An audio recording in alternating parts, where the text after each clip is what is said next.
সুন্দর এই দেখুন। সালাম আলাইকুম। আমি যে জায়গায় কাজ করি ওই জায়গার কপিলের এত বড় এক মাজার, মাশাআল্লাহ। দেখছেন চতুর্দিকে সব ঘাস আর খেজুর গাছ, মাশাআল্লাহ। দেখছেন মাটির সাথে খেজুর গাছ। এই দেখেন হাঁটতে হাঁটতে কিছু ফল নিছি, চুকা ফল বলে এগুলারে, আমি নিজেও জানি না। এই যে এগুলা দেখতেছেন না, এগুলার ভিতরে শাকসবজি অনেক কিছু। এই দেখেন কত বড় বড় ঘাস, ঘাসে ফুল আসছে, এখান থেকেও কাটছে মনে হয় ঘাস নিয়ে ছাগল গরু ফেরারে খাওয়াইছে হরিং রে। মানে বাংলাদেশে যেমন কৃষি ক্ষেত করলে ধান প্রজেক্ট বলে আর কি, ওটার মতো একবার সেম টু সেম ড্রেনের মধ্যে দিয়ে পানি আসতেছে। এই দেখেন বাংলাদেশের মতো পানি পড়তেছে। আরেকটা জিনিস দেখবেন, এই দেখেন রাডা হাঁস কত সুন্দর আওয়াজ করে, মাশাআল্লাহ। অনেকগুলা এখানে এখানে তাদের সুইমিং পুল। এই আমি জানি না এগুলোতে কি ছিল আগে, আমি তো দেখতেছি খালি। এখানে বাংলাদেশে মুরকার আওয়াজ শুনে আসলাম, আলহামদুলিল্লাহ। অনেক সুন্দর সুন্দর মুরগা, অনেকগুলো ভিতরে অন্ধকার, এই জন্য দেখাতে পারতেছি না।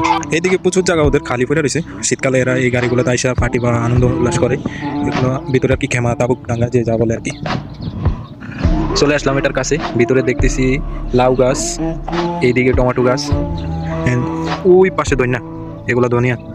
ভিতরে আর ঢুকলাম না, কাজের জন্য আবার ফুলান দিবে। দেখেন কত সুন্দর কদু গাছের ফুলাইছে। হরিংয়ের খবুজ খাওয়াইতে মাছি এলে মাসা খাইব গেরাইডে বোকাস দুষ্টামি গাড়ি তোরা তৈরি করে। দেখেন দেখেন আরেকটা জিনিস, বাংলাদেশের বাদাম গাছ, বাদাম পাতা।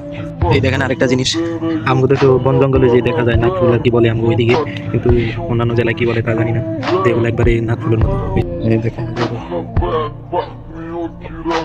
দেখতে দেখতে সন্ধ্যা হয়ে গেল, মার্কেট রাজানো হয়ে গেছে।